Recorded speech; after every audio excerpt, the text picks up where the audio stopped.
Well, it is an image that has enraged people across the nation. And tonight, for the second preseason NFL game, 49ers quarterback Colin Kaepernick has refused to stand for the national anthem. He says he will not stand until there is justice in this country for those wrongfully killed at the hands of police. Tonight, we take a look at the bizarre history of the anthem and why outrage may be pointed in the wrong direction. This is a reality check you won't see anywhere else. When there's significant change, and I feel like that flag represents what it's supposed to represent, and this country is representing people the way that it's supposed to, I'll stand. Well, that was San Francisco 49ers quarterback Colin Kaepernick explaining why he says he will not stand for the national anthem. The internet, as you know by now, has exploded over the decision to sit, including fans setting fire to Kaepernick's jersey. But interestingly, Kaepernick won't stand for an anthem that, as it turns out, celebrates the death of slaves. And I'm willing to bet you had no idea about this, because the only part of the story that we sing is the first verse. And yet, if you keep singing, the Star-Spangled Banner says much more than you might think.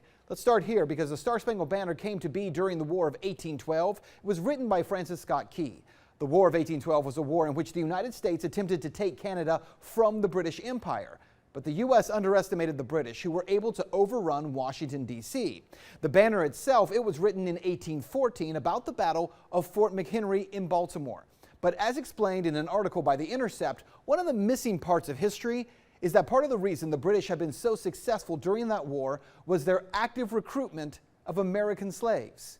Whole families found their way to the ships of the British, who accepted everyone and pledged that no one would be given back to their owners. Adult men were trained to create a regiment called Colonial Marines, who participated in many of the most important battles, including the August 1814 raid on Washington. Then on the night of September 13, 1814, the British bombarded Fort McHenry. Key, seeing the fort's flag the next morning, was inspired to write the lyrics for the Star-Spangled Banner. So without question, American slaves played a role in fighting against Americans in that battle. About 6,000 former slaves total fought with the British to secure their own freedom.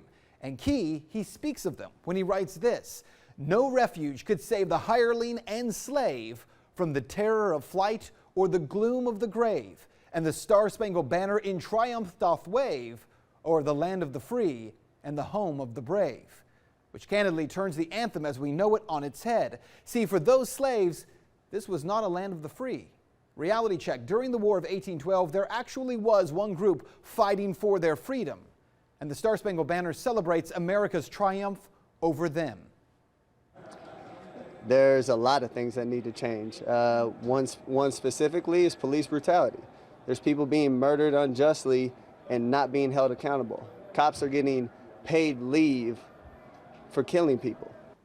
So what you need to know is that for all the outrage over Colin Kaepernick, let's end here with a question. In 2015 alone, 102 unarmed black men were killed by police nationwide, and hundreds have died every year.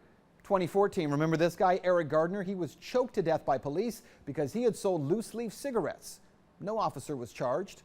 12-year-old Tamir Rice in 2014, he was shot to death within 2 seconds of officers arriving on the scene while holding a toy gun on a playground in Cleveland. And no officer was charged there either. Even this year, 2016, Philando Castillo, he was shot to death in Minneapolis. He had a concealed carry license. He never touched his gun. Yes, he had a gun on him, but he told the officer about it. And yet he was shot to death anyway. And these are only 3 faces of the hundreds of unarmed black men who have died at the hands of police officers. Now here's the question. If you feel outrage when you see this picture of Kaepernick sitting down, and yet you do not feel any outrage when you see these images, well, quite candidly, isn't that part of the problem? That's Reality Check. Let's talk about that tonight on Twitter.